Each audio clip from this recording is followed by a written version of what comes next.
This is one of the most luxurious weddings I've ever attended. And yeah, that's me, next to the groom in the most expensive attire I own, looking like I've known him for years. But how did I get here? What to sing from here to that place?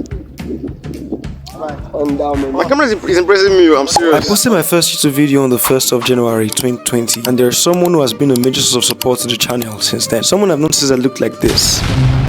Yes, you heard me right. This is a look like this. I don't know if you're aware of that statement that goes that family is not just by blood, but by bond. I may have come up with that. But for the first time on the channel, friends, I introduce you to my sister. I've known her since the blossom years of my life. Firstly as my neighbor, but over the years, she became my sister. Celebrated many birthdays with me, took me out on many adventures, shot a handful of the videos on the channel in her studio, and owns most of the equipment I've been using to post videos on the channel. But you see, after getting engaged, when I got informed that she was getting married, I was excited. I mean, I saw it coming, but what I didn't see coming was when she told me that I and my twin brother were going to be part of the groomsmen for our wedding. I was more than excited. But then the problem, you see, is that we are in college. Or was it going to be a problem?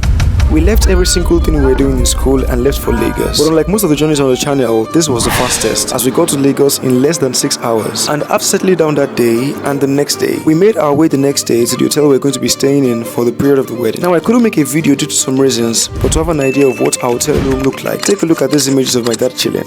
Beautiful, right? And this is what the view from our room looks like. But you see, later that night, I realized something surprising that I think you'd also find surprising. My sister apparently didn't want a bridal shower, but her friends had other plans, as they showered her with love by organizing one, and a beautiful one at that. But if you remember, I said earlier, we left every single thing we were doing in school and left for Lagos. Maybe not everything, because you see, I was meant to attend the concert that Saturday, where I was assigned crucial role, but I solved it amicably and made an extra effort to record a 10 minutes plus video to honor the concert. I mean, I had to utilize the amazing ambience, and this gives you an idea of how beautiful the hotel room we were lodged in was. Note, I said we were lodged in, not we lodged in. This was one of the perks of being a groomsman. I mean, this is luxury indeed. I actually overutilized this groomsman perk, as I used literally every cinematic looking area of the hotel to shoot the video. If you'd like to see that video, kindly check the link in the description below. Anyways, by the time we were done shooting the video, it was very late in the night, and after editing throughout the night, it was the next day.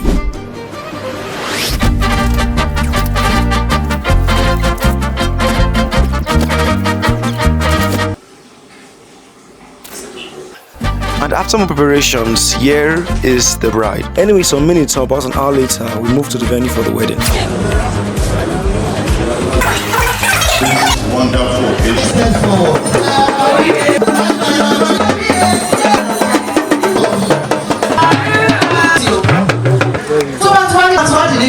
After the bride was seated, we the groomsmen made our way in to perform our groomsmen duties, which actually in Nigerian wedding is spending money.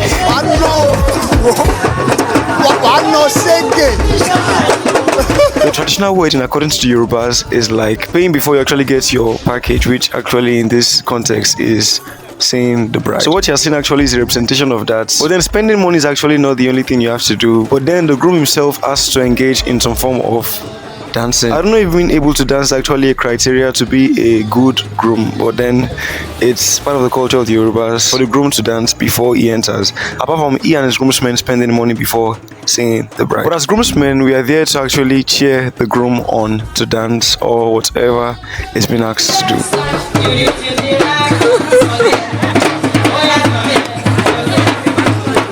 Speaking, I didn't expect some of the things the groom was requested to do by the alaga, I can't remember how that is pronounced. But then it's part of the tradition and we have to fulfill it. And as groomsmen, we have to support the groom to do whatever he's requested to do, because that's actually our duty. And here we are again to the old-fashioned idobale. For those of you who don't know what that means, here's a 5-second explanation.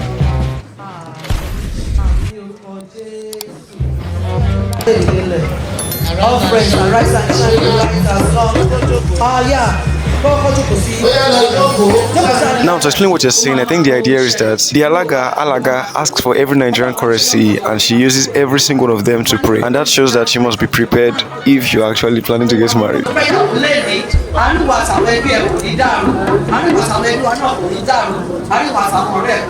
the point of getting every Nigerian currency, you think that was going to be all, but that was not all.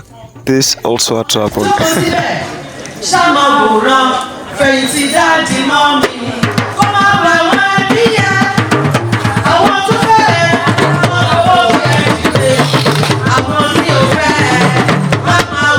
despite that, we see when it's done, as the groom had to also do this. Now, no one cares if you don't have a good voice or if you are singing off key, but a key point to know is that you are singing what you are requested to sing. And after this exercise, we finally got access. Now, when I said this was a luxury wedding, I wasn't kidding, because after the groomsman and the groom got access to see his bride, and after further traditional wedding rites, I mean, it's not beat around the bush, just take a look at this. But then you see, as a groomsman, I was proud when the attributes of our groom were publicly stated. Know that your son has all the attributes that will make him a loving and caring husband to our daughter. We have therefore gladly accepted that your son takes our daughter to be his beloved wife, to have and to hold forever. But then after many more traditional wedding rites, we went right into the church wedding. Now, if you're imagining why I'm not here, the best man was actually the best man for the job.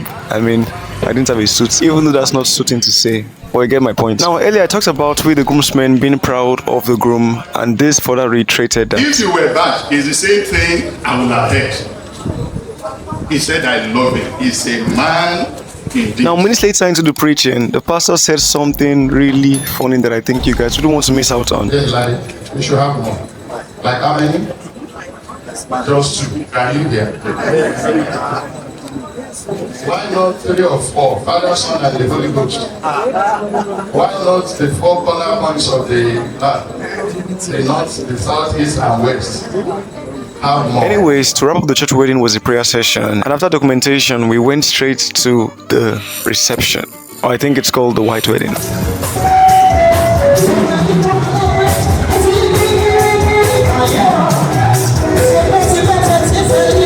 Now at this point, groom's duties were not done, as we had to dance in with the groom and the bride.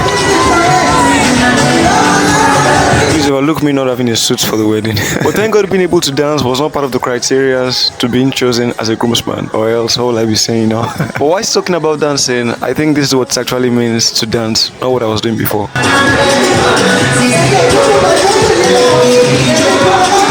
Now at this point, I can confidently say that the groomsman duty was finally over. I mean, it's not like I can climb the stage with the couple. But what about showing next is the point where you start saying, aww, that's what I mean. Now for someone in the comment section, I think this particular scene is telling you can't get married. Anyways, that was a joke, but what about saying next? I don't know if it's a joke or it's not a joke, but seriously, what the couples actually say to themselves when they're dancing alone like this? I had one time that the couple can be like, your uncle has eaten more than 2 plates of rice. But it definitely wasn't the case for this. Anyways, how can I know? And after many more wedding rites, the reception was finally over. But overall, here's what I have to say. Now, in this experience, beyond the VIP treatment and all the luxurious experiences I had as one of the groomsmen, I'm really glad that I could witness my neighbor turned sister get married. I was so young that when I first knew her, I think she was in secondary school, and to see her get married is an experience that definitely holds a special place in my heart. Thanks a lot for watching. Please like, share, and subscribe to support the channel. I'll see you in the next video.